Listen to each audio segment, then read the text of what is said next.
आज आपण बनवणार आहोत शेजवान चटणी। शेजवान चटणीसाठी आपण एक कढई घ्यायची आहे। कढईमध्ये तेल तापवून घ्यायचे आहे। त्याच्यानंतर आपण त्यात लसूण चॉप केलेला, बारीक चॉप केलेला टाकायचे आहे। टाकल्यानंतर आपण तो एकजीव तेलात मस्तपैकी तळला पाहिजे।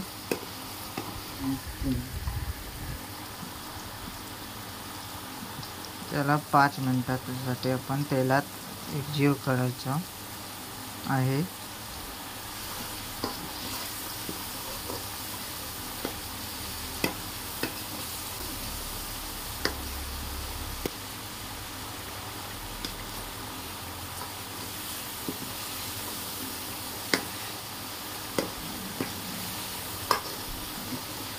लसूण टाकल्यानंतर आपण त्याच्यात कढईमध्ये हलवत राहायला पाहिजे, कारण ते करपू शकतो, खाली लागू शकतो।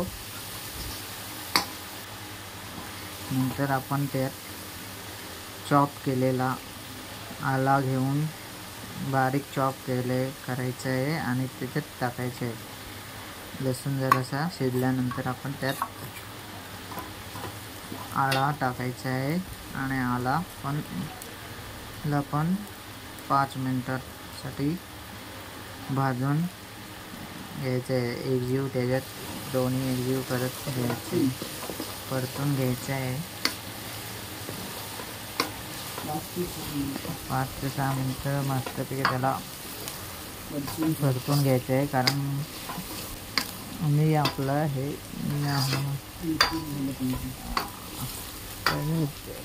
ते हलवत राहायला पाहिजे, कारण ते खाली लागण्याची शक्यता असते।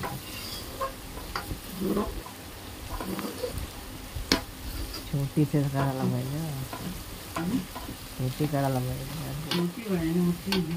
नंतर आपण त्याच्यात मिरची बारीक कापलेली त्याच्यात टाकायची आहे आणि ती पण एकदम चॉप केलेली टाकायची आहे। नंतर आपण ते शिजवून घ्यायचे त्याच्यात। नंतर आपण सुक्या मिरचीची पेस्ट कशी करायची आहे ते सांगत आहे तुम्हाला। आपण पहिले सुकी मिरची घ्यायची आहे, ते तोडायचे आहे, त्याच्यातलं अर्धा बेगी नाही घ्यायचा नाही आणि ती बॉईल करत ठेवायची आहे 10-15-20 मिनिटे। 20 मिनिटं बॉईल केल्यानंतर आपण ती मिक्सरला पेस्ट करून तयार करायची आहे आणि ती पेस्ट हे शेजवान चटणीमध्ये टाकायची आहे। टाकल्यानंतर थोडंसं पाणी टाकलं तरी तुम्ही चालेल। पाणी टाकल्यानंतर आपण ते एकजीव करत घ्यायचे आहे।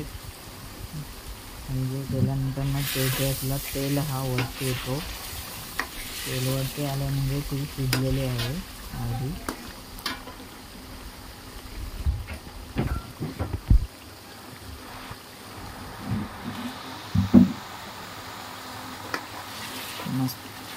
मस्तपैकी ते एकजीव करायचे आहे।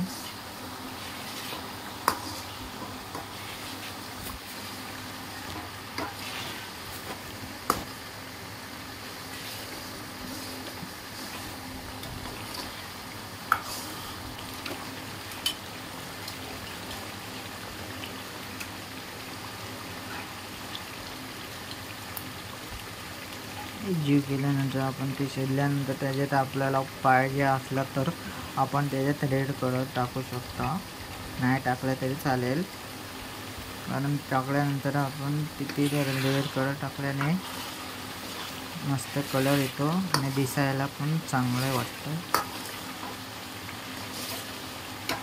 मिक्स करून घ्यायचे आहे कलर।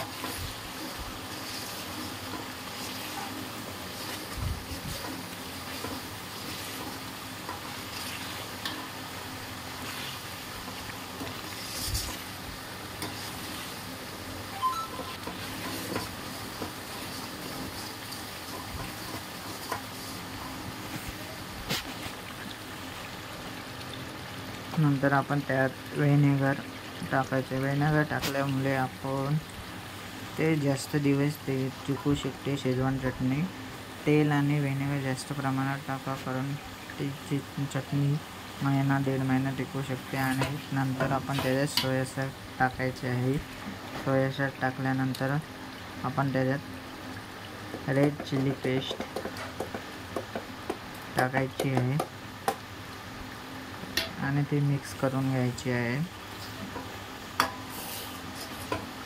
मस्तपैकी एकजीव करून घ्यायचे आहेत सर्व.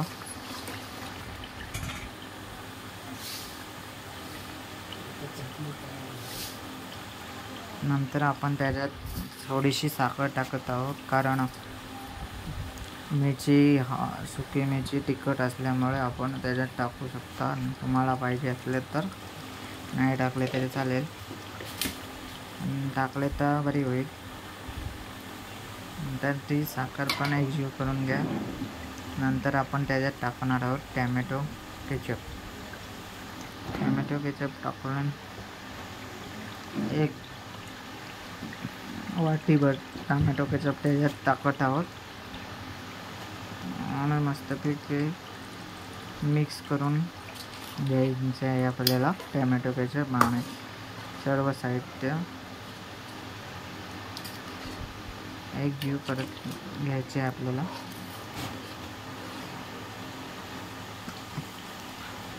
आणि आता आपण टाकत आहोत मीठ. चवीनुसार आपल्याला पाहिजे तेवढं चवीनुसार मीठ टाकायचे आहे.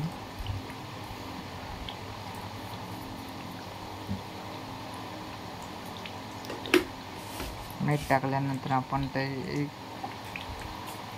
एकजीव करून घेणे आवश्यक आहे.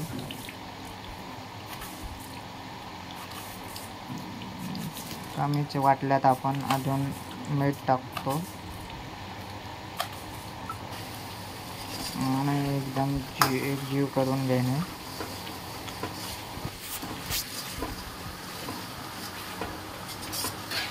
आणि आपली आता शेजवान चटणीला 10 मिनिटात शिजवून घ्यायचे आहे.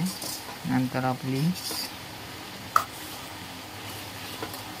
शेजवान चटणी रेडी होत आलेली आहे. अजून 2 मिनिटं आपल्याला शिजवायची आहे.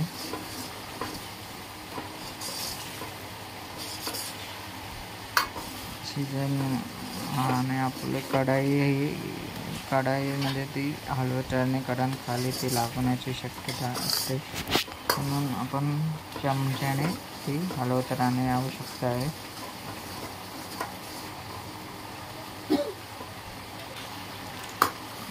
आणि शेजवान चटणी शिजत आल्यानंतर ती आपल्या वरती तेल येतो, म्हणजे आपली शेजवान चटणी रेडी होत आलेली आहे.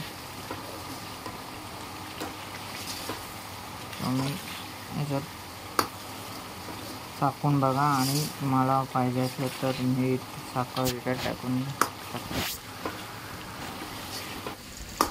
तुम्हाला आवडले असतात तुम्ही ती घरी बनवून बघू शकता आणि कशी झालेली आहे ते आम्हाला कमेंट करून सांगू शकता. धन्यवाद. आणि आता आपली शेजवान चटणी रेडी होत आलेली आहे आणि झालेली आहे आपली शेजवान चटणी रेडी. धन्यवाद.